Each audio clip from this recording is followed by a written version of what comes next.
3월의 첫날 새벽 다 함께 우리의 마음을 모아 하나님께 예배를 드리시겠습니다. 오늘 우리에게 주시는 하나님의 말씀은 신약성서 마태복음 6장 1절로 6절 그리고 16절로 18절 말씀입니다.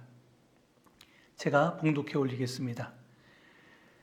너희는 남에게 보이려고 의로운 일을 사람들 앞에서 하지 않도록 조심하여라.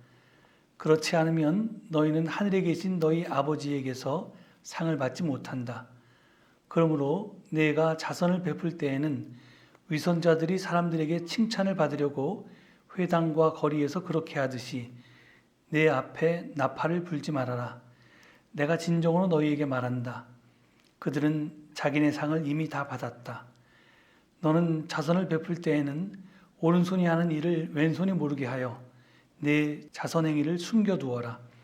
그리하면 남 모르게 숨어서 보시는 내 아버지께서 너에게 갚아주실 것이다. 너희는 기도할 때 위선자들처럼 하지 말아라. 그들은 사람들에게 보이려고 회당과 큰 길 모퉁이에 서서 기도하기를 좋아한다. 내가 진정으로 너희에게 말한다. 그들은 자기네 상을 이미 다 받았다. 너는 기도할 때 골방에 들어가 문을 닫고서 숨어 계시는 내 아버지께 기도하여라. 그리하면 숨어서 보시는 너희 아버지께서 너에게 갚아주실 것이다.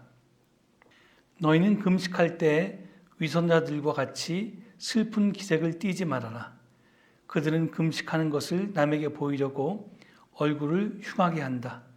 내가 진정으로 너희에게 말한다. 그들은 자기네 상을 이미 받았다.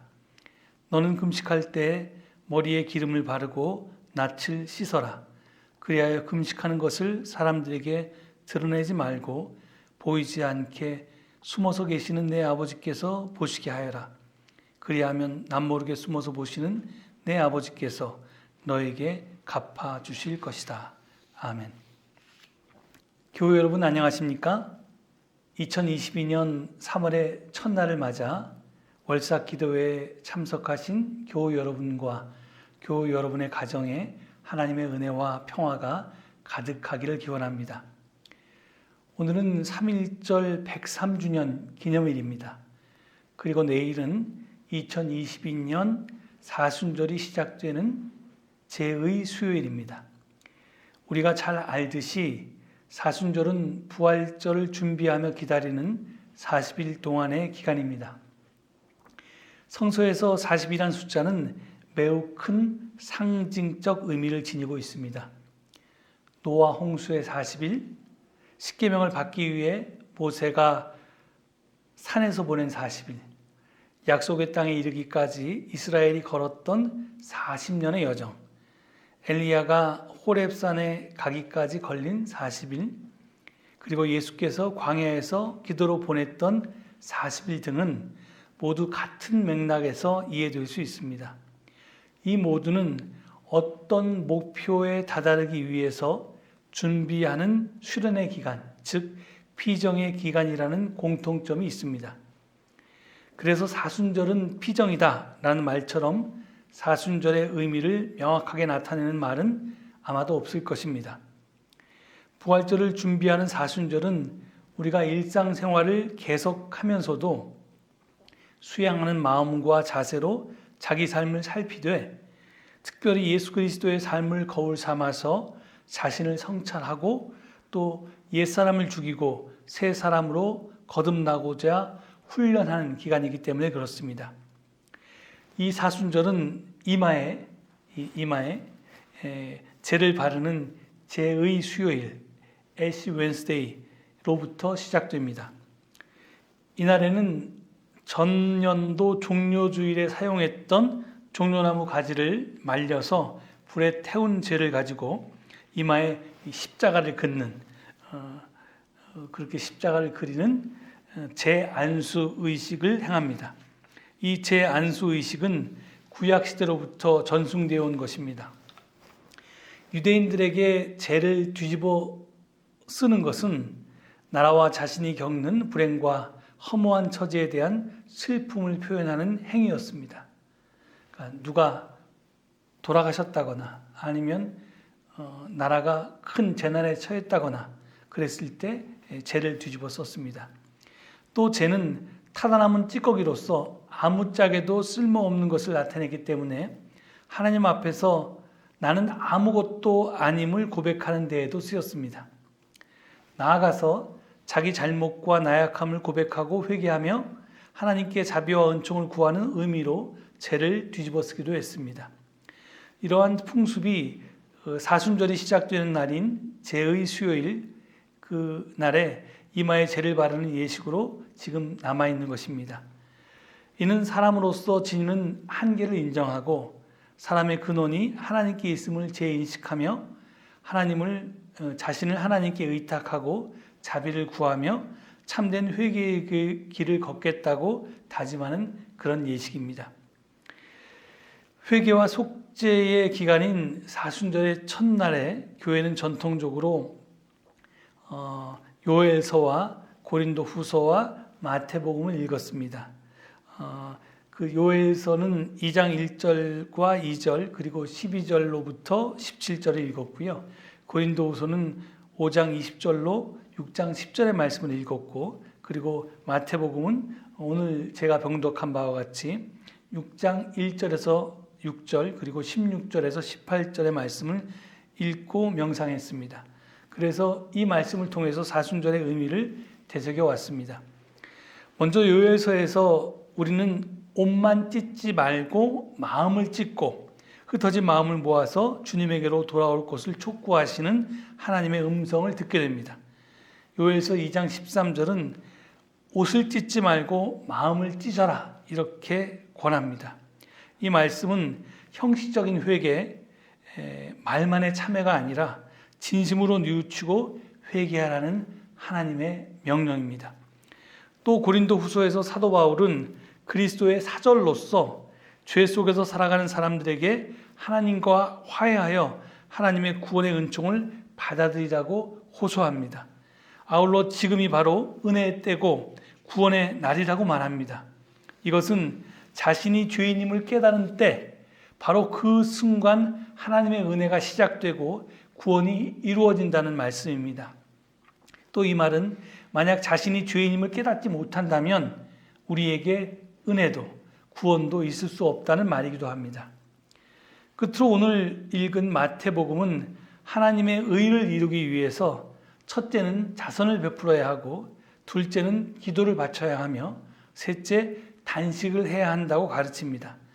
자선과 기도와 단식은 우리가 사순절을 통해서 실천해야 할 가장 중요한 선행이고 덕행이고 합니다. 단식을 한다는 것이 무엇입니까? 그것은 단지 육체적인 고통을 체험함으로써 어떤 고행을 하는 것을 의미하지 않습니다. 단식은 단지 육체적인 고통을 위한 수단일 뿐만이 아니라 하나님께 마음을 열어 몰입함으로써 하나님의 뜻을 올바로 깨닫기 위한 그런 행위입니다. 자신의 욕구를, 나아가 자기 자신을 포기하는 행위를 통해서 자신이 해야 할 일이 무엇인지를 깨닫는 하나의 방법입니다. 따라서 사순절 기간에 우리는 단식을 통해서 적게 먹는 데에만 마음을 쏟을 것이 아니라 나의 주장을 좀 줄이고 자신의 편의를 위해서 적게 쓰고 또 불편과 고통을 감수하는 데에도 마음을 두어야 할 것입니다.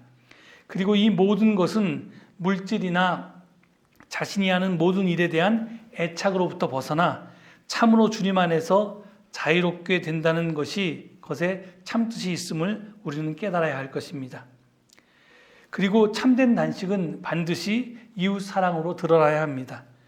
우리는 단식을 통해서 예수 그리스도를 대신해서 오늘 이 세상에서 그리스도의 남은 고난을 감당하고 있는 우리의 이웃들을 기억하되 그들의 고난의 짐을 나누어 져야 합니다.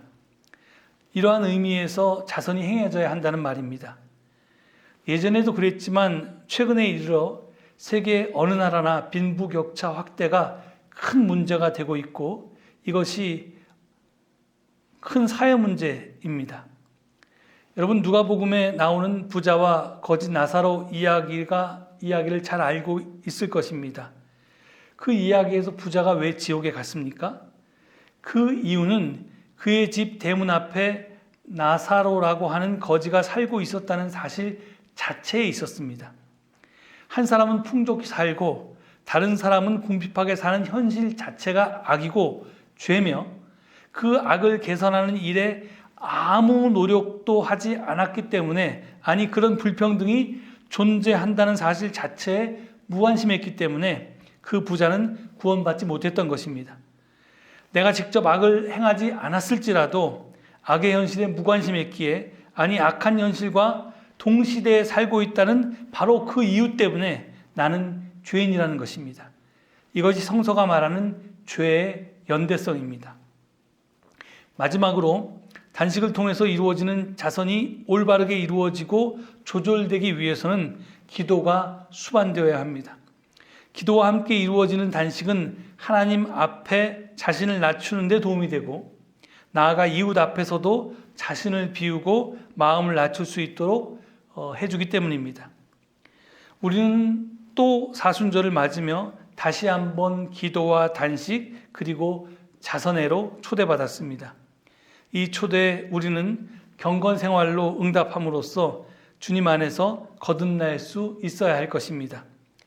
이를 돕고자 이번 사순절에도 우리 교회는 매일 묵상과 녹색교회 사순절 공동 행동을 시행하고자 합니다. 이번 사순절에 사용할 묵상집은 한국기독교교회협의회가 발간한 묵상집으로 교회 홈페이지 공지 게시판에 이미 올려놓았습니다.